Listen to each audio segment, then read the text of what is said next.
little bit high for me, never mind. This song is very much associated with Paul Brady nowadays, but in fact at this point it's over 200 years old. And he has recorded a number of versions, apart from all the live versions that you'll find all over the place. And there's a fantastic live version that he recorded in 1977, I think at the BBC, that you'll easily find here on YouTube. It's had millions of views. That, for me, I think is the benchmark of this song, at least in terms of his performances. The audio and video quality of that version aren't great, but, you know, it's well worth a look. Perhaps I'll link it below. He recorded it with Andy Irvine in 1976, I think. Then there was the 77 BBC recording. In 1999 he re-recorded it, and that's advertised as a new recording, so you know, it's a fresh take, I suppose. All the various versions are very similar, although no two are quite the same. Helpfully, there is a DVD he recorded at some point, whenever DVDs were being recorded, and he does kind of zoom in and takes a really close look at what he does, although slightly mischievously, I think, on that version. He includes elements that I haven't come across in any other version of his that I've heard. Anyway, with that said, I've kind of cobbled together a sort of Frankenstein best-of version that works for me, and that should give you plenty of elements and features and techniques and all the rest of it so that you can go and make your own version of this. He plays with a pick. I don't really get on with plectrums, and I've tried playing this with the plectrum. He does a kind of hybrid picking, I think you call that, where he picks the bass note and certain, you know, instead of finger picking, individual notes, but then comes up with picks in the second and third fingers as well. That's all a little bit beyond me. It's very fast, this song. I think the fastest recorded version I've come across is about 170. I'm going to do it at something like 150, I guess. We're in open G. Later versions, he actually tunes the sixth string down to a C, but I'm not going to bother with that. It doesn't make a huge amount of difference. There's just this C chord where you can get a big kind of wellied C in the bass, but beyond that, it doesn't make too much difference. We'll look at the chords to the verse, and then we'll look at the slightly fiendish picked intro that reappears as an instrumental in between some of the verses. But first, I just want to take a quick look at the whole notion of open G. I have done an introductory video to open G, and I've done a bunch of song videos in open G, including Joni Mitchell's Little Green. Maybe have a look at those, have a look at the introductory video, but I am just going to take a moment to kind of sketch out some of the features, advantages and ways to negotiate this tuning, and that should stand you in pretty good stead to work through the chords of the verse and the intro.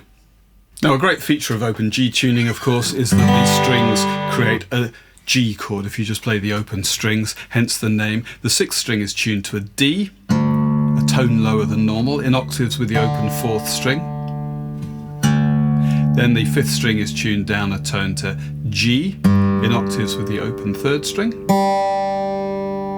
D, G and B are as in standard tuning, and then the top string is also tuned down to a D. So the sixth string, fourth string and first string are in octaves, the fifth string and third string are in octaves, and the whole thing creates a chord of G. And what often happens in open G tuning is you'll use what we call skeleton chords, that is just little kind of fragmentary chords where we only have a couple of notes to suggest whatever the chord is, and they kind of jangle along with open strings. And we use thirds in Western music to create chords, and it's worth just spending a moment fleshing out some of the ways we can create thirds up and down the neck. If you look at the open third and second strings, G, B, and if we were to go up the scale of G on the third string and then harmonise by adding notes on the second string also in the scale, G and B, then we've got A and C, B and D, C and E, D and F sharp, E and G, F sharp and A, and then G and B. Actually, that would be the same in standard tuning, so it's kind of useful if you were going to play Ring of Fire, that kind of thing. But now open G, because we've got the third string is G and the fifth string is also G, we could drop the third string notes to the fifth string.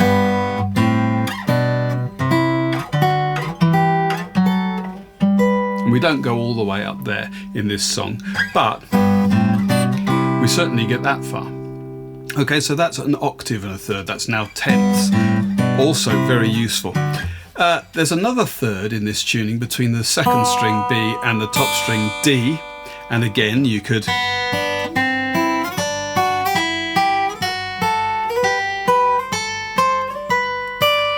play those there, just find those, map those out on the top two strings. And although that doesn't happen in this song, if you drop the top string notes to the fourth string,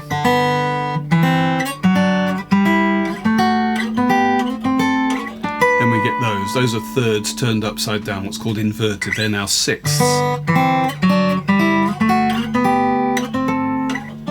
So a few different places to create these skeleton chords using thirds, sixths and tenths, which is octaves plus thirds. And very much of what we play in this song is basically this stuff. So let's get on and look at the verse. Now the verse itself is quite long, 32 bars, so you kind of got to keep a track of where you are, but otherwise it's not very difficult. And there are lots of them, but they're all exactly the same. They're arranged in pairs, and depending on whether you're playing the first verse of a pair or the second verse of a pair, there's a slightly different ending. We'll look at that in a moment. 2 lots of 16 bars and pretty much 1 chord per bar, with 3 beats. 1, 2, 3, 1, 2, 3. I'm just going to strum like that. 1, 2, 3, 1, 2, 3. Sometimes when I want something a bit more definite, you'll see in the 4th bar where we've got this little stuff going on here, this climb up, I'll revert to using my picking fingers on the 2nd, 3rd and 4th strings, and then my thumb is going to play the bass note too, but for most of it I'm just going to strum like that. Anyway, a bar of G, then a bar of D7. I'm playing the open 6th string. If you were strumming this, you want to avoid the 5th string because that's a G, unless you put a finger on the 2nd fret there, and then you're going to get a nice 6th string D7. Anyway, it's a bar of G, a bar of D7, and then 2 bars of G. Oh, me and my cousin, one of the McBride. And in that 4th bar there, we've got this climb up. G, A minor, G over B, as those skeleton shapes we looked at. And then we get to this C or C add 9, if you want to talk about the D that's kind of at the top there. Back down to the G over B, and then a final 2 bars of the C chord. Oh, me and my cousin, one of the McBride, we went a-walking down by the seaside. Now, I'm going to play this. G over D, it's just a little third there on the 3rd and 4th frets of the 2nd and 3rd strings. You'll see him do different things in different versions. That slides down nicely to D7, and then 2 bars of G. Now mark what followed, and what did betide? G over B, it being a Christmas morning. That's half of it. Out for recreation, we went on a tramp, and we met Sergeant Napper and Corporal Vamp. Very much like what we've had before.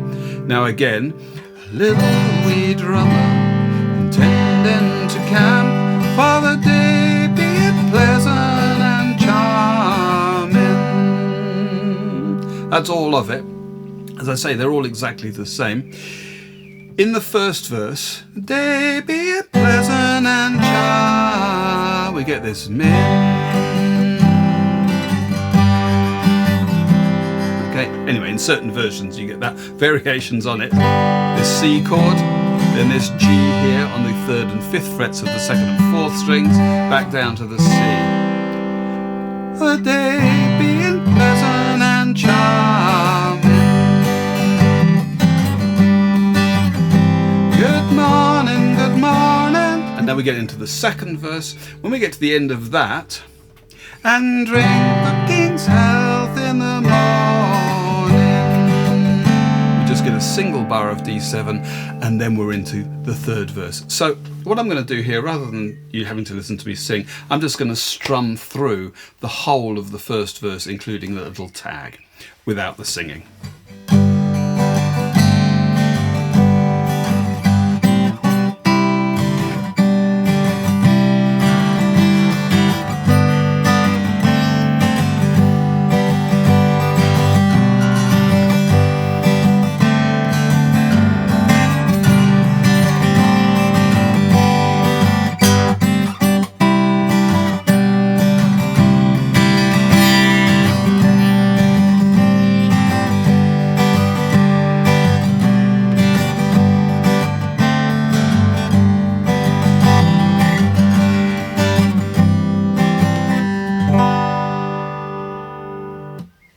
Now we come to the intro, which is where the real challenge is. The first 8 bars are easy enough.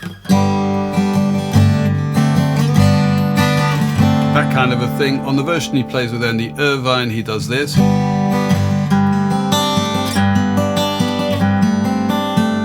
Picking those, that's a detail too far. But the first 8 bars then.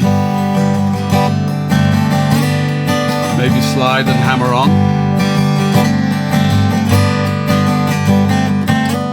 Now he definitely does this. You could pick that, but he strums it. And we're going to see quite a lot to begin with of these thirds on the second and third strings, as we outlined when we looked at the open G tuning. And you really want to create some syncopation by accenting those up strums. Okay, so we get out of those first 4 like this.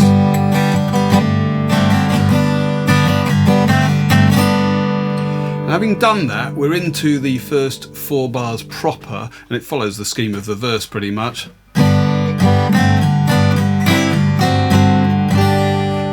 Okay, there's your first real finger twister. It's really about the strumming, and most of these chords, as these thirds get displaced up the neck, these happen on the upbeat. We start with this, take them off, going down on the second beat on 2 and, we come back up, down and up again, down and up again, down, up again, and finally that third beat is played as a solid down strum. Okay, you just need to slow this down, work with a metronome and take your time. It can be a challenge to play things slowly and clearly because the mistakes just last that much longer. Rather than bluffing through at 170 beats per minute, I'd probably slow this down to more like 90 or 100 until I'm happy with that. Okay, that's that. We finally get that right there, and our familiar little walk up from the verse.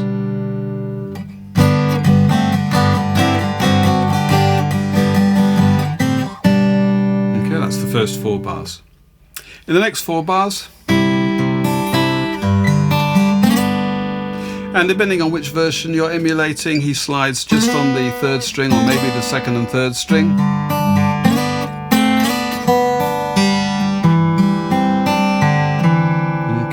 That's all of that.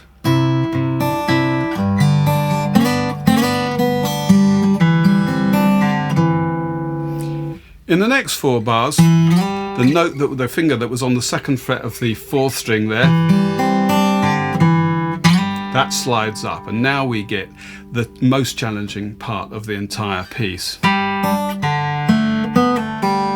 He definitely uses that 2nd finger there. Gives us the 1st finger on the 2nd fret of the 3rd string, pulling off.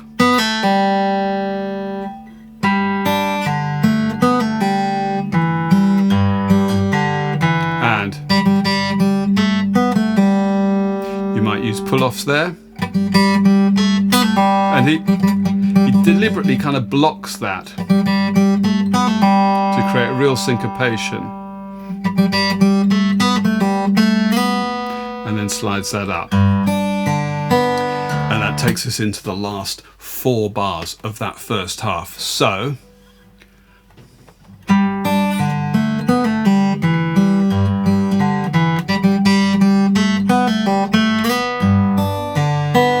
I mean, you know, some of these open strings don't matter too much. You might strum stuff, but that's the basic gist of it.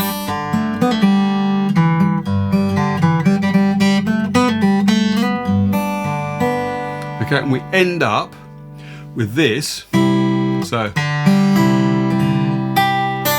and I'm just reaching up with my little finger on the 3rd fret, the 5th fret of the top string.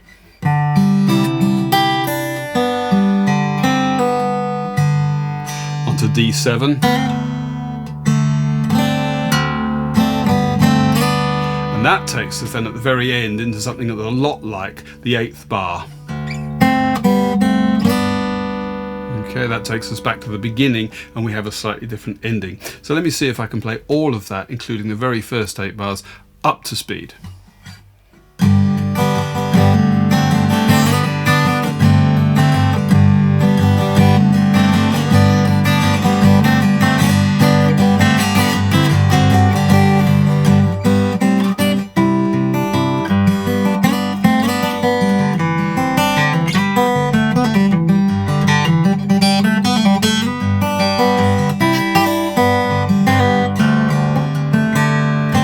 More or less. Then we get that stuff, and we repeat all of that, except this time, once we've had our diddly diddly bit,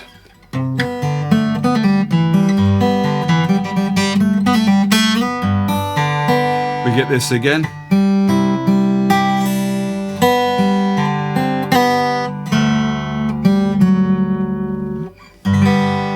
Okay, so we're into our C add 9 again. Pull off, something like that, and there's one of these. Again, he does this very differently every time he does it, of course.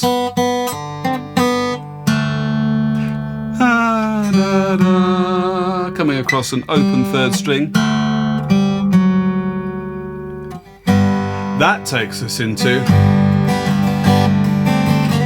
that, which is how we kicked off the intro. Oh, me and my cousin. Okay, so that's everything there is. So what I'm going to do now is thank you very much for watching, and I'll attempt to play the intro and the 1st and 2nd verses, and then I'll probably need a little lie down.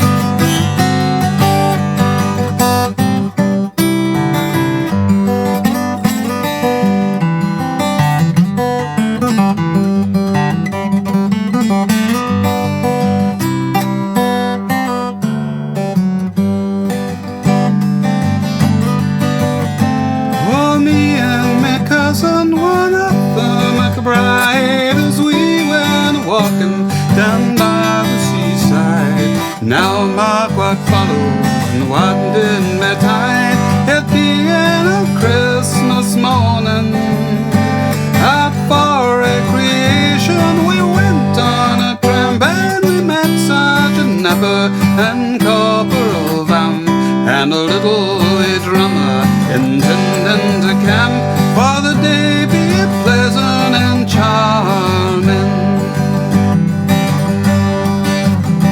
Good morning, the sergeant did cry, and the same to you gentlemen we did reply, intending no harm but meant to pass by. It being on Christmas morning, but says he, my fine fellows, if you will enlist, it's 10 guineas of gold I will slip in your fist, and a crown in the bargain for to kick up the dust and drink the king's health in the morning.